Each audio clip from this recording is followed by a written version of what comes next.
Hey guys, Michael here from michaelsherlock.com. I want to talk to you today about the PlayStation phone or the Sony Ericsson Xperia Play. It's unofficial right now, but we're pretty sure that this PlayStation phone does exist, or we know it exists, but rather we're unsure about the official nomenclature of this device.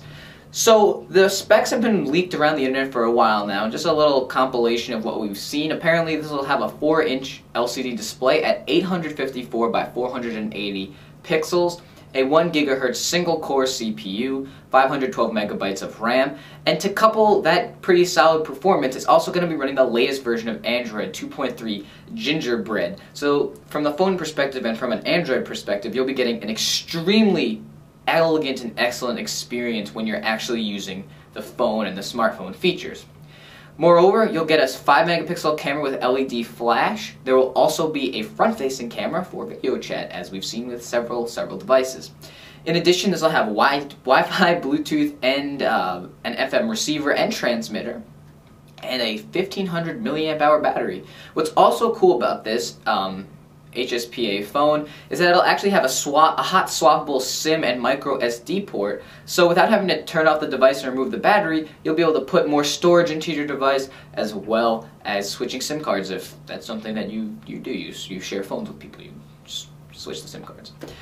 So now let's talk about the gaming stuff, because this is it has some solid features as a phone, but obviously it's not top of the class until we look at the gaming features.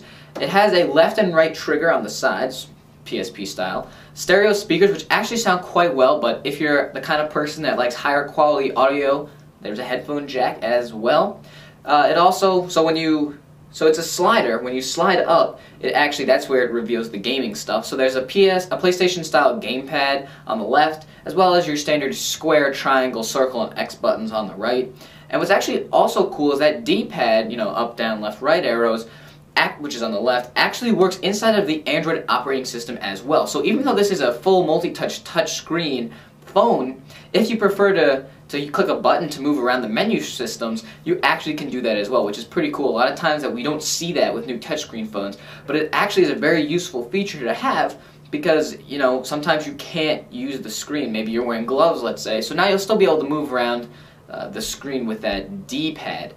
This is unique because it kills two birds with one stone, gaming and a phone. Now, Android game development really lags behind iOS, so maybe PlayStation gaming on an Android device can actually compete with the gaming experience we see on iOS devices. It's really hard for developers, especially because a lot of the APIs that they needed to make good graphics possible on Android didn't exist for a while. Now that's starting to change.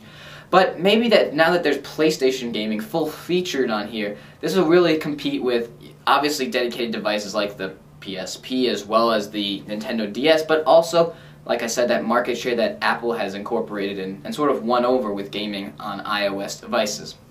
So in terms of the logistics, we don't really know a launch date, we don't really know pricing, and we don't really know basically a lot of things.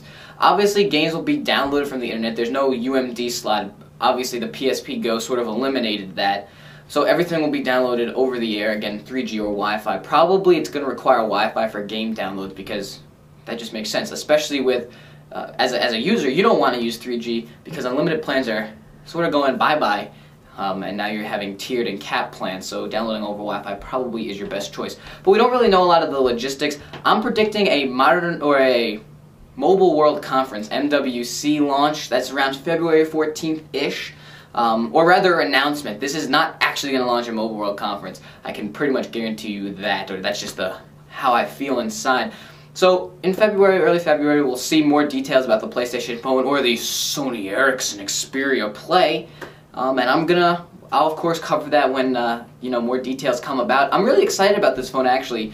If they can really, hit mobile gaming, and if you can game wherever you are with solid PSP-like graphics and such, wherever you are, because you always have your phone with you, that's going to be a killer app, and I'd like to see how it is implemented. So I'm Michael Sherlock from michaelsherlock.com. Are you excited about the PlayStation phone? We've seen a lot of rumors about it, but now that stuff's starting to really come together, is this something that excites you, or is this something that you just think, who cares, I'm just going to go back to Angry Birds? Love to hear your feedback in the comment section below. Thanks for watching, and have a nice day.